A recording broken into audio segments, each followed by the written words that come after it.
사람이 행복하게 살기 위해서는 관계가 좋아야 합니다. 하나님과의 관계, 사람과의 관계, 부부 관계, 부모 자녀 간의 관계, 학교에서 친구 관계, 또 직장에서 동료와의 관계, 모든 관계가 치유되고 회복되면 사람은 행복하게 살 수 있습니다. 무엇보다도 하나님 안에서 그 사랑을 느끼고 경험하면서 그 십자가의 의미를 알고 예수 그리스도와 함께 동행하며 사는 사람은 세상에 그 어떠한 것이 부족하다 할지라도 행복하게 살아갈 수 있습니다. 하나님과 친밀한 관계 속에서만이 우리는 우리의 인생을 해석할 수 있습니다. 아무리 내 인생이 힘들고 어려워도 내 생각대로 따지다 보면 자꾸 문제만 커집니다. 이해되지 않는 수렁만 더 깊어집니다. 그렇지만 하나님의 말씀으로 인내하며 때를 따라 기도하고 하나님께 나아가면 그 안에서 뜻하신 우리를 향한 신실한 계획을 알 수 있습니다. 그런데 하나님과의 관계는 이렇게 잘 유지하는 사람도 어떨 때는 사람과의 관계가 좋지 않은 사람이 있습니다. 왜냐하면 사람과의 관계는 쉽게 회복되는 게 아닌 것 같습니다.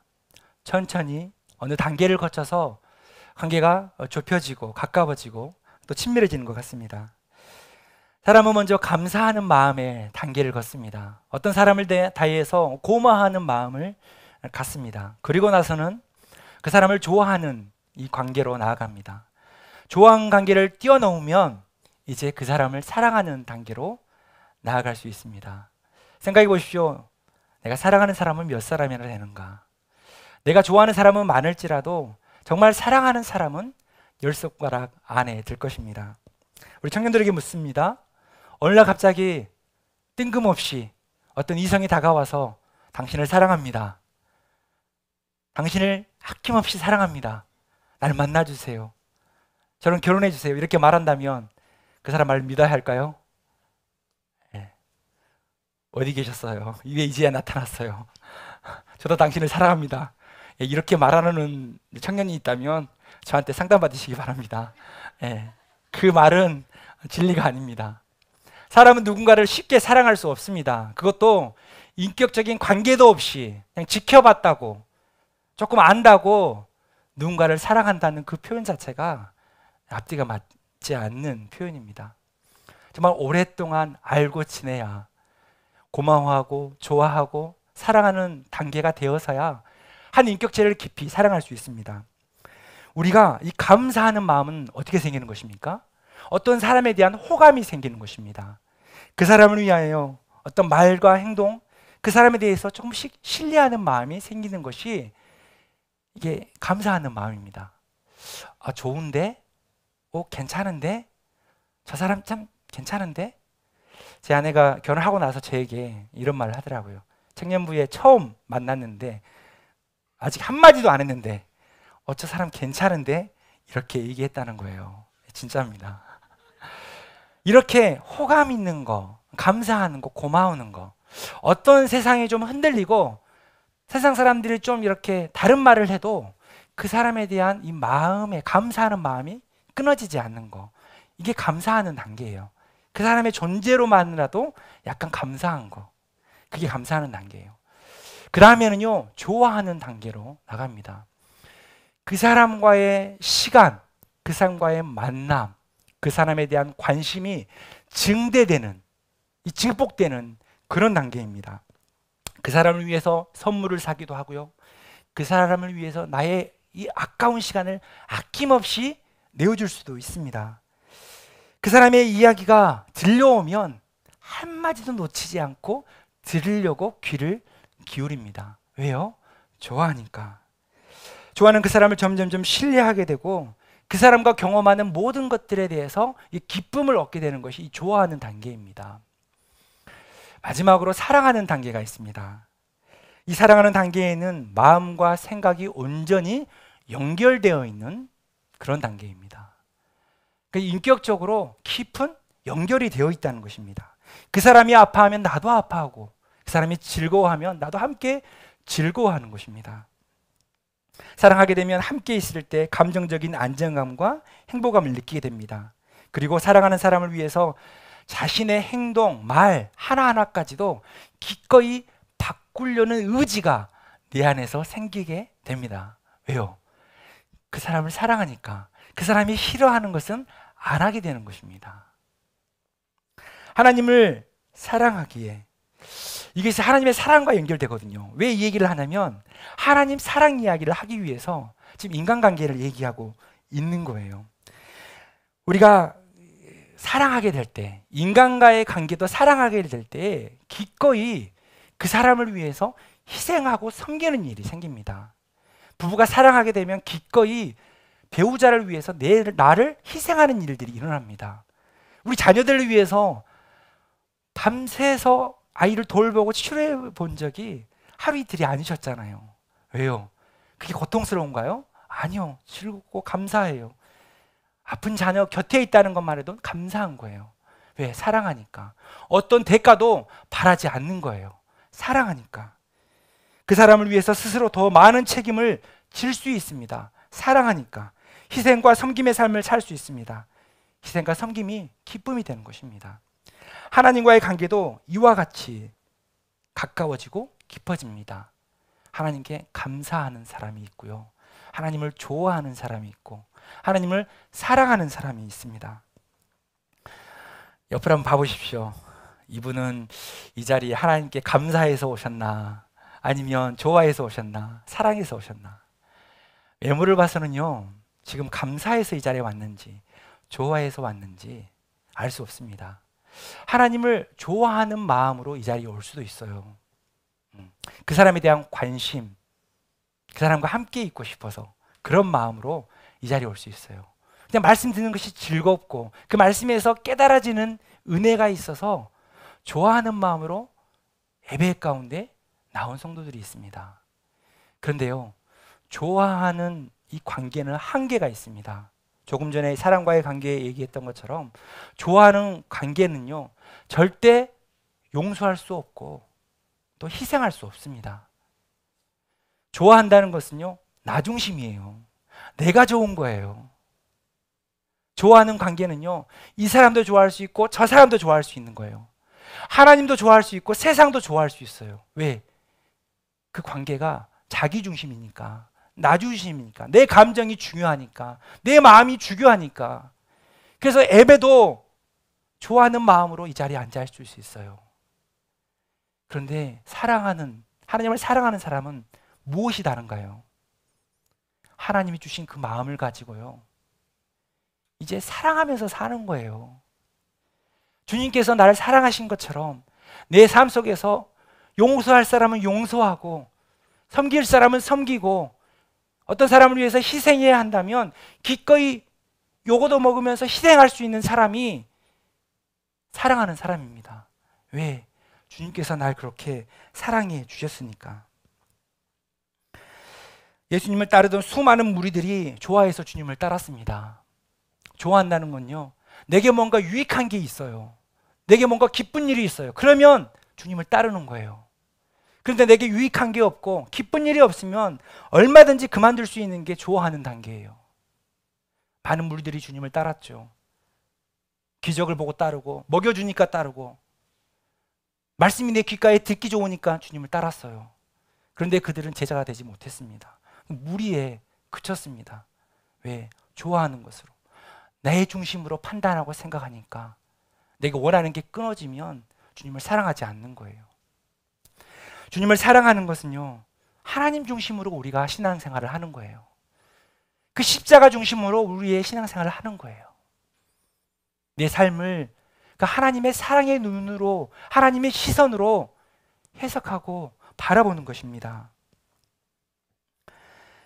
항상 최고의 칭찬을 받았던 예수님의 제자 중에 한 명이 베드로였습니다. 베드로는 세 명의 제자를 데려갈 때도, 기도하는 자리에 데려갈 때도 항상 그 자리에 베드로가 있었어요. 주제자라고 말할 정도로 아끼고 사랑하는 제자였어요.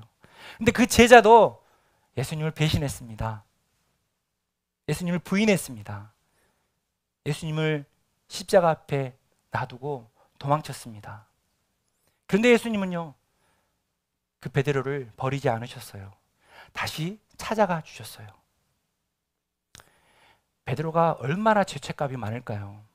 3년 동안 따랐던 예수님, 내가 그 예수님을 잠깐 유혹시험 이기지 못하고 내가 버렸어. 배신했어.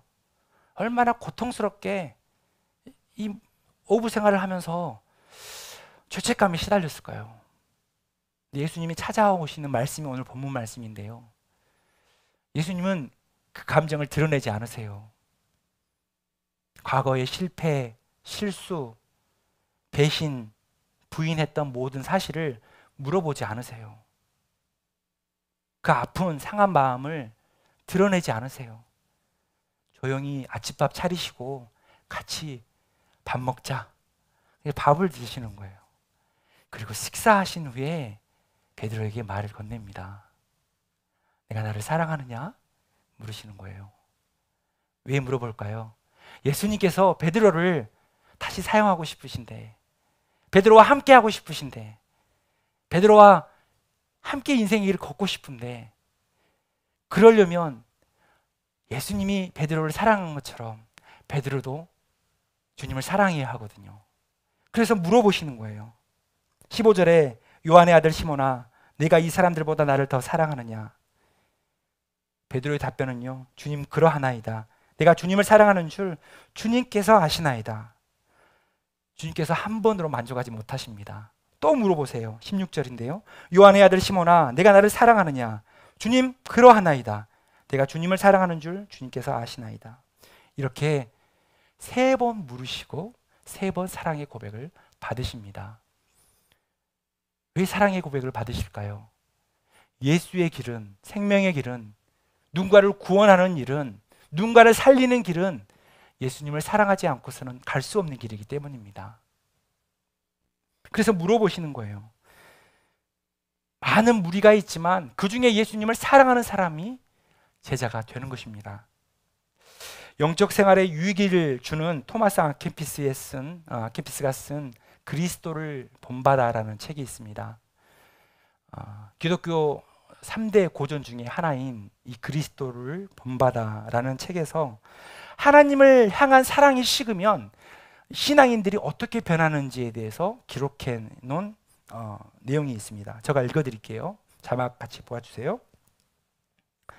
사람이 미지근해지기 시작하면 작은 수고를 두려워하고 외적 위로를 받으려 합니다. 그러나 자신을 온전히 극복하고 하나님의 길을 담대히 걷기 시작하면 전에는 힘들게 보였던 것들을 가볍게 여기게 됩니다. 사랑이 식었다는 명확한 증거는요, 작은 수고가 버거워요. 작은 헌신이 싫어요. 작은 섬김의 길 가고 싶지 않아요. 그것은 그 일이 힘들어서가 아니고, 그 일이 어려워서가 아니고, 그 길을 먼저 가셨던 주님을 사랑하지 않기에 그 모든 일이 힘겨운 것입니다. 연애 때 즐거워했던, 마땅히 했던 그런 일들도 결혼하고 나면 안 하잖아요. 여기 남편분들, 또 아내된 분들이 있지만, 저도 아내의 말이 떨어질까 무섭게 바로 실행에 옮겼던 사람이에요. 무슨 생각을 합니까? 생각할 필요 없습니다. 그냥 아내의 말이면 진리다 생각하고 그냥 떨어지기 무섭게 그냥 하면 되는 거예요. 행동하면 되는 거예요. 근데 요즘에 별로라는 얘기를 자주 듣습니다.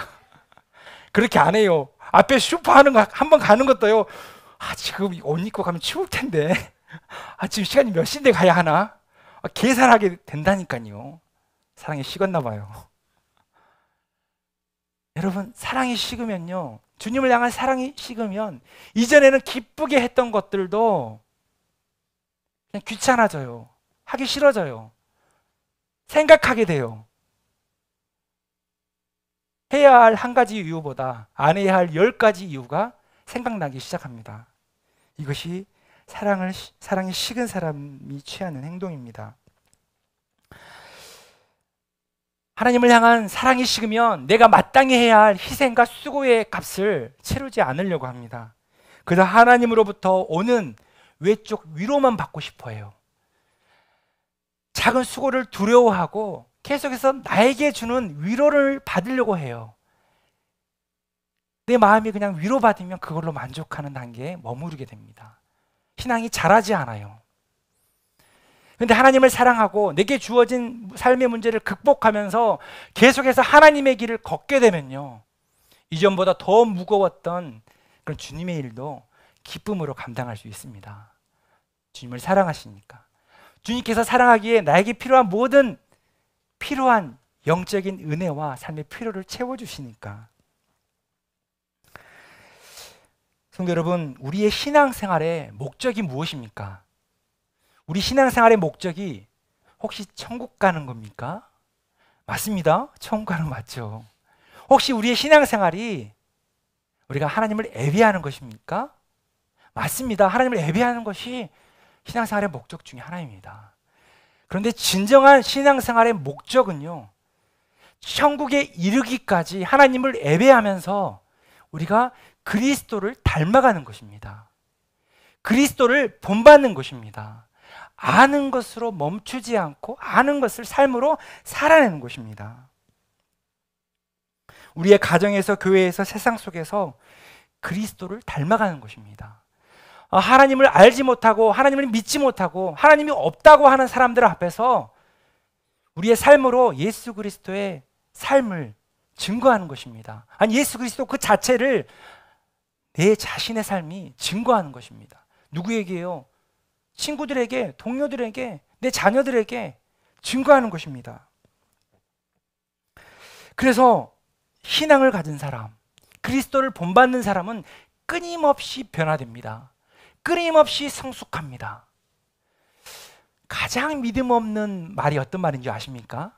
가장 신앙인인데 가장 믿음 없는 말을 하신 분, 이런 말이죠. 나 원래 이런 사람이야. 나 원래 이런 사람이라는 거예요. 남편에게, 아내에게 혹시 한 번쯤 이런 소리 들어본 적 있나요?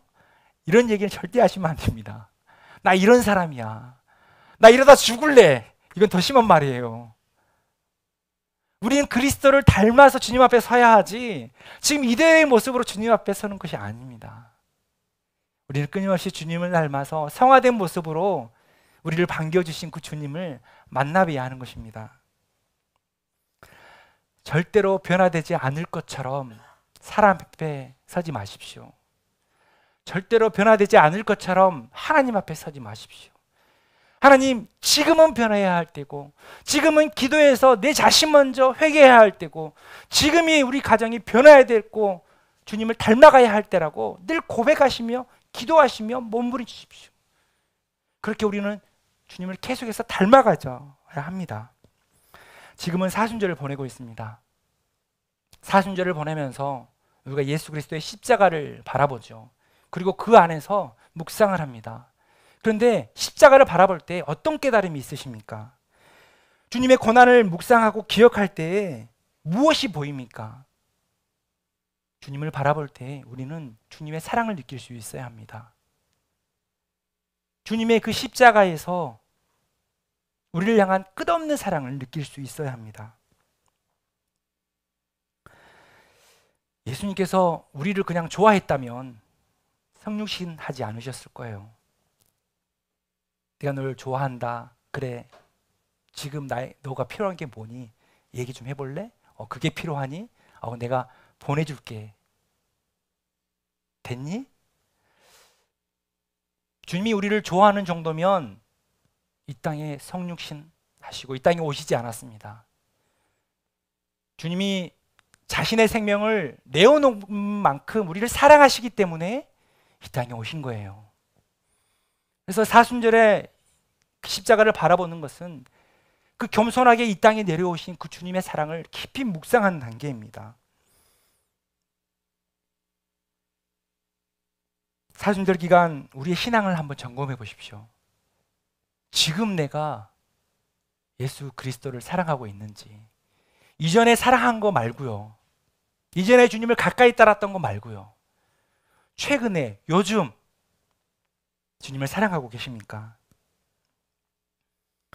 이전에는 주님을 위해 기쁨으로 감당했던 일들이, 그런 가정 안에서, 교회에서 기쁨으로 감당했던 일들이 지금은 혹시 버겁지 않으십니까?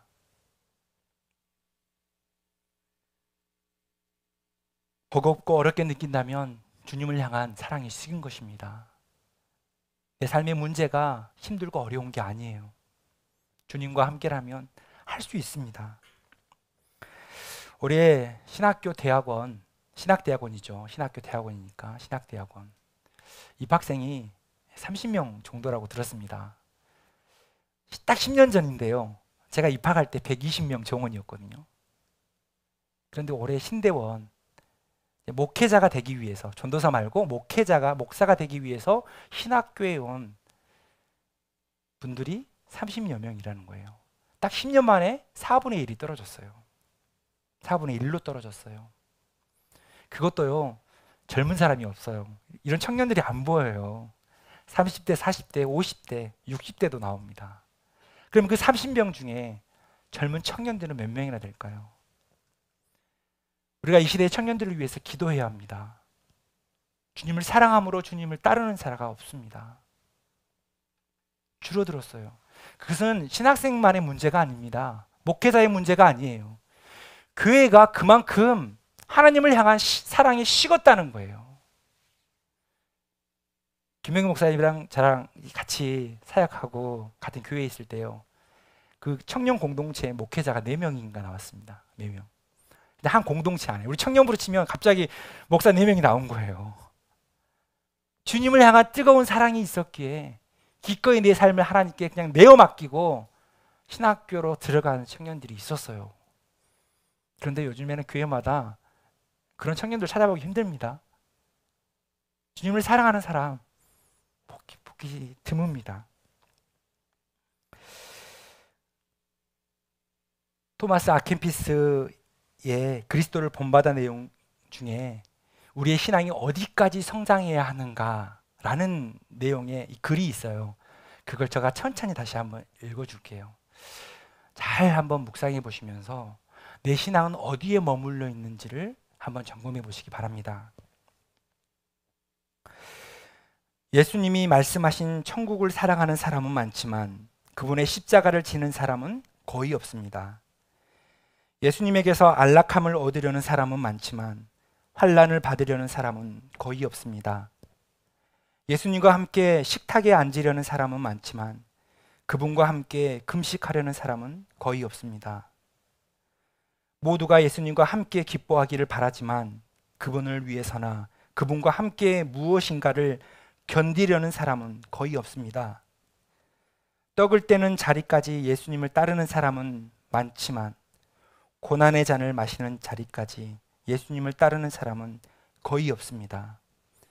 예수님이 베푸신 이적에 경의를 표하는 사람은 많지만 그분이 지신 치욕의 십자가를 따르는 사람은 거의 없습니다. 사랑하는 성도 여러분, 우리의 신앙은 어디까지 성장해야 합니까? 어디까지 성숙해야 합니까? 십자가를 지고 고난의 잔을 마시며 그 예수 그리스도의 예수의 길을, 십자가의 길을 따라가는 것까지가 우리의 신앙생활의 목표인 것입니다. 하나님을 좋아하십니까? 하나님을 사랑하십니까? 하나님을 진정으로 사랑하는 성도라면 기꺼이 자신의 삶을 하나님께 내어 맡기고 그 안에서 희생하고 섬길 수 있는 은혜가 내 안에 가득 차고 넘칠 것입니다. 사랑하게 되면 일시적으로 좋아해서 하는 그 기뻐하는 일보다 더 오랫동안 지속적으로 능력 있게 주님의 일을 감당할 수 있습니다. 왜요? 사랑하니까. 사랑하게 되면 그 사람을 힘입어 누군가를 용서할 수 있습니다. 절대 용서할 수 없었던 그 사람도 주님이 날 용서해 준 것처럼 나도 누군가를 용서할 수 있습니다. 이번 한 주간 요셉의 말씀을 우리가 창세기에서 묵상했지 않습니까? 요셉이 형제들의 시기와 질투로 애굽에 팔려가죠. 그런데 마치 그 내용 중에는 하나님이 침묵하시는 것처럼 느껴집니다. 그런데 단 한 구절, 단 두 구절이네요. 창세기에 보면 39장에 보면 2절에 이렇게 기록되어 있습니다. 여호와께서 요셉과 함께 하심으로 그가 형통한 자가 되었다. 요셉이 애굽에 팔려가서도 하나님을 불평하고 원망하지 않고 하나님과 함께 하심으로, 하나님이 자기를 사랑하시는 것처럼 요셉도 하나님을 사랑함으로 형통한 자가 되었다고 기록하고 있습니다. 그리고 요셉을 통해서 자신이 복을 받을 뿐만 아니라 자기 주변 사람들이 복을 받았다고 기록하고 있습니다. 요셉의 신분은 비록 종이었지만 하나님의 사랑 안에서 이방인 사람들까지 복받게 하는 존재로 섰습니다. 그리고 감옥에 갇혔을 때 23절에도 이와 같이 기록되어 있는데요. 여호와께서 요셉과 함께 하심으로 여호와께서 그를 범사에 형통하게 하셨더라. 이것이 하나님을 사랑하고 하나님과 함께하는 사람이 받는 은혜요, 복인 것입니다. 요셉에게도 갈등이 찾아왔죠. 유혹이 찾아왔죠. 시험이 찾아왔죠. 그런데 하나님과 함께하심으로, 하나님과 함께함으로 함께하지 말아야 할 사람을 구별했습니다. 보디발의 아내가 유혹할 때 이 사람은 함께하지 않을 사람으로 구별했다는 거예요. 왜? 하나님을 더 사랑하니까. 하나님을 사랑하는데 이 사람도 사랑할 수 없는 거예요. 왜? 우선순위가 하나님에게 있고 하나님이 싫어하는 것은 하지 않는 거예요. 사랑의 관계가 깊어지면 이렇게 결단력이 생기고 분별력이 생깁니다. 그리고 삶 속에 능력이 생기는 거예요. 그리고 요셉이 감옥에 들어가도 그곳에서 모든 행정탑, 모든 사항을 처리하는 으뜸 가는 사람이 됩니다. 그래서 형통한 자가 되었다고 기록하고 있는 거예요. 요셉이 내일 일을 알지 못하고 갔습니다. 내일 감옥에 갇힐지, 내가 풀려날지, 아니면 죄명을 뒤집어 씌워 죽을지. 그렇지만 내일 걱정하지 않습니다. 오늘 하나님을 사랑하고 하나님과 동행하는 삶을 살아냈다는 거예요. 사랑하는 성도 여러분, 하나님을 좋아하는 정도에서 멈춰선 신앙이라면 하나님을 사랑하는 그 신앙을 회복하십시오. 분명 하나님을 사랑해서 모든 걸 드릴 정도의 그런 고백과 삶을 살아냈던 적이 있습니다. 기억해 보세요. 분명 있습니다. 그래서 이 자리에 있는 거 아니겠습니까? 그런데 그 사랑이 식었어요. 주님이 주신 그 십자가를 지기가 버거워요. 어려워요. 부담스러워요. 그런데 내가 주님을 향해서 지는 그 십자가 어렵고 힘들지만요, 지금은 겨우겨우 짊어진 것 같지만 우리 가족 겨우 짊어지고 가는 것 같고, 우리의 남편 겨우 짊어지고 가는 것 같고, 우리의 가정 겨우 짊어지고 가는 것 같지만 내가 십자가를 지고 가면, 주님을 사랑하면서 그 길을 가면 그 십자가가 우리의 길을 인도합니다. 그 십자가가 우리를 살립니다. 내가 이 길의 끝은 모른다 할지라도 그 예수 그리스도가 우리의 삶을 인도합니다. 문제는 우리가 적당히 맡기는 게 문제예요. 적당히 사랑하는 게 문제예요.